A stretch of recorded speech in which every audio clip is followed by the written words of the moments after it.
The American Wild West is often remembered as a land of adventure and larger-than-life heroes. Swinging saloon doors, gunslinging duels, and the hunt for opportunity shaped the image that Hollywood made famous. But was it really as grand as the movies make it seem? Imagine the promise of starting over and finding freedom in the vast landscapes of the West. This vision drove many to chase fortune, turning the Wild West into a symbol of individualism and bravery. But in reality, things were much harsher than what you see on screen. Rampant violence, constant conflicts, and harsh living conditions. Welcome back to History in Photos. Today we're diving into why, if you were there, you probably wouldn't last very long. Get ready because some aspects of this history might shock or disturb you. We want to be clear. We don't condone the actions of the people we'll be talking about. Our goal is simply to uncover the facts that fiction often leaves out. Let's get started. Reaching the West was more than just an adventure. It was a constant risk. In the mid-19th century, around 400,000 people took on the challenge in search of new opportunities. They traveled along well-known routes like the Oregon Trail, the Mormon Pioneer Trail, and the California Trail. Together, these routes formed what many called the longest cemetery in the country. For every mile of the 2,000-mile journey, it's estimated that up to 15 travelers lost their lives. The trip was brutal. Good food was hard to come by, clean drinking water was scarce, and hygiene was almost non-existent. In these conditions, diseases spread fast. The most feared was cholera. Spread through contaminated water, it could kill within hours. Many people were up and walking in the morning only to be gone by noon. The harsh reality of the trail made it clear that chasing a fresh start came at a steep price. Every step toward the West was a gamble, a fight against hunger, thirst, and the deadly diseases that loomed over anyone daring to make the journey. Even so, the wagon trains kept moving, driven by the hope of a better life, despite the cost so many paid along the way. Many pioneers on this journey were sure of one thing: they needed to be armed, fearing attacks from local tribes. What few expected, though, was that the biggest threats often came from the very weapons they carried. It's true that some tribes, like the Apaches and Cheyennes, defended their lands more aggressively. Even so, most encounters with Native Americans were more about cooperation than conflict. In many cases, they provided supplies and helped travelers cross rivers, showing hospitality rather than hostility. Still, gun-related deaths were common. Hunting accidents, misfires, and mishandling led to serious injuries, many of which couldn't be treated in time. If a person didn't die on the spot, they faced a high risk of infection soon after, since medical resources were scarce. Dodge City, Kansas became a symbol of the Wild West in the 1800s. Its reputation was so rough that the city's name gave rise to the phrase, "getting out of Dodge," used when someone wants to escape a bad situation. But was all that danger real or just a bunch of exaggerated stories? Dodge City's origins go back to 1865, when it started as a military fort during conflicts between Native Americans and settlers. In 1872, the city was officially founded, becoming a major trading post for buffalo hides. To put it into perspective, by 1876, over 1.5 million hides had passed through the town. But by the late 1870s, nearly all the buffalo on the plains had been wiped out, and Dodge City shifted into a major stop for cattle drives, attracting cowboys from all over. In the first few months after it was founded, Dodge City had no sheriff or law enforcement. So when the Atchison, Topeka, and Santa Fe Railway arrived, a flood of people came looking for opportunity, along with plenty of trouble. This lawless environment cemented Dodge City's reputation as a dangerous place, fueling legends and securing its spot in Wild West history. When Dodge City first sprang up, the lack of clear laws made it easy for disputes to be settled at gunpoint. Before long, a string of shootouts and killings became part of daily life, and the newly established cemetery earned the name Boot Hill Cemetery, because so many gunslingers died with their boots on. It didn't take long for newspapers across the country to turn these stories into sensational headlines. Dodge City quickly became the ultimate symbol of a lawless Wild West. A popular joke at the time only added to its reputation. Anyone asking for a letter of introduction to travel from Wichita to Dodge City would get, instead of a document, a double-barreled shotgun and a Colt revolver. To restore order, the legendary Wyatt Earp was brought in. New jails were built and carrying firearms was banned in certain areas.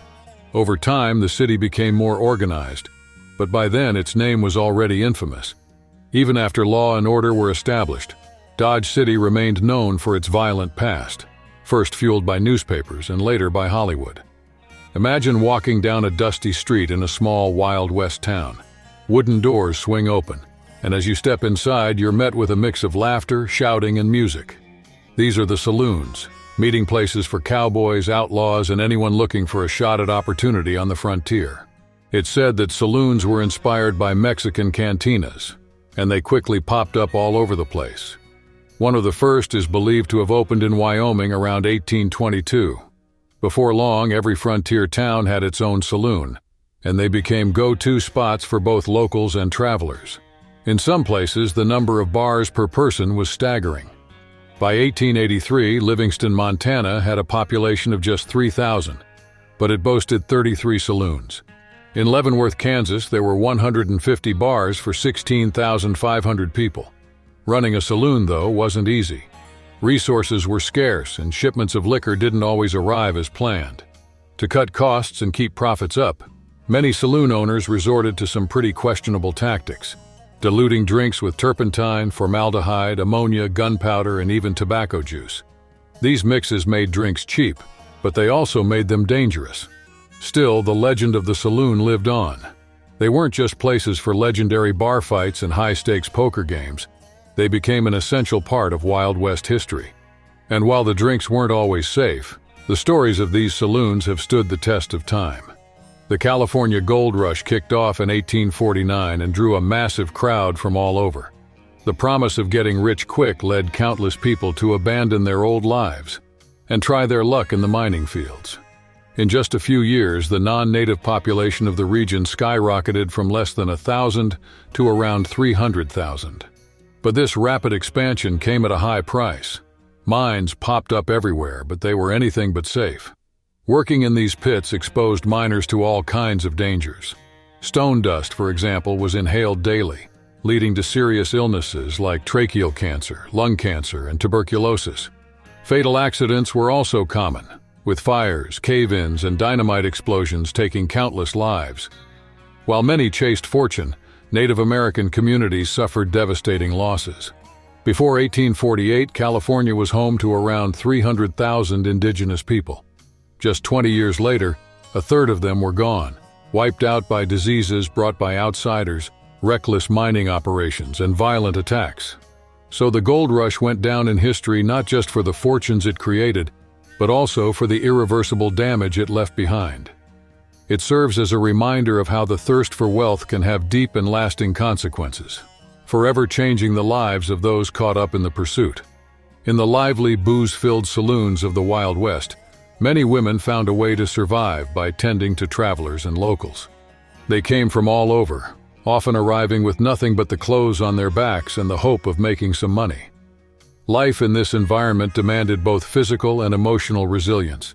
There was no break from the work, and loneliness was a constant companion. These women's health was often fragile. The risk of contracting diseases was high since most had little to no access to effective protection. The precautions available were harsh chemical treatments, like mercury or even cyanide, which were sometimes more dangerous than the illnesses themselves. Still, they used whatever they could in a desperate attempt to avoid conditions that could put them out of work. Looking back at the stories from this era, it's clear these women did whatever it took to survive. They shared cramped rooms, counted their coins at the end of the night, and lived under the watchful eyes of everyone passing through the saloon. But among all the hardships, the greatest threat was the lack of proper medical care, which left many battling serious infections or dealing with lifelong health consequences. When we think of the Wild West, it's easy to picture dusty duels, stagecoaches crossing the desert, and booming frontier towns. But behind that romanticized image lies a much darker history: the mass extermination of Native Americans. It's estimated that before Europeans arrived, between 5 and 15 million indigenous people lived in North America, though some researchers believe the number could have been as high as 60 million. By the early 1900s, fewer than 300,000 remained. That alone speaks to the devastating scale of human loss over the centuries. These weren't just scattered nomadic groups. Many had built large, organized civilizations, some with pyramid-like mounds that were even aligned with astronomical events. But by the 19th century, most of these societies had been wiped out. One of the biggest causes of this decline was disease brought by European settlers. Smallpox and other illnesses, for which Native Americans had no immunity, spread rapidly. Some believe this started with Spanish explorers traveling toward the Mississippi River, unknowingly leaving a trail of deadly infections in their wake. Even those who survived the epidemics still had to face the relentless expansion of pioneers, who saw indigenous lands as opportunities for wealth and prosperity. Entire territories were seized, villages were destroyed, and many native people were forced to abandon their traditions and way of life. Throughout U.S. history, Native American tribes faced a series of conflicts that led to devastating losses. Battles with the Seminoles and the War of 1812 were just two examples of violent clashes that drove up the death toll. Starting in the mid-17th century, so-called boarding schools were established under the motto, "Kill the Indian, save the man." The official goal was to civilize the savages, but in reality, these institutions tore children away from their communities to force them into white European standards. This process stretched from the 17th century through the early 20th century, impacting hundreds of thousands of Native American children. Many were taken from their families and never returned home. It's a dark chapter of colonization that is often glossed over in mainstream history. When we think of the Wild West, we tend to picture fearless cowboys and romantic landscapes, largely thanks to Hollywood films that have cemented this version of the story. But the reality was far different. Life on the frontier was full of uncertainty and daily risks.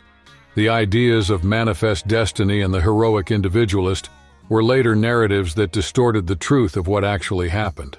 In reality, the Wild West was the result of chaotic colonial expansion, pushing into lands that belonged to indigenous communities already weakened by centuries of violence and exploitation.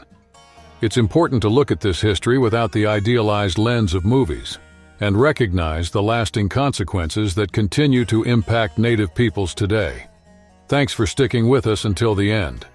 If you enjoyed this content, be sure to leave a like and subscribe to the channel for more videos like this.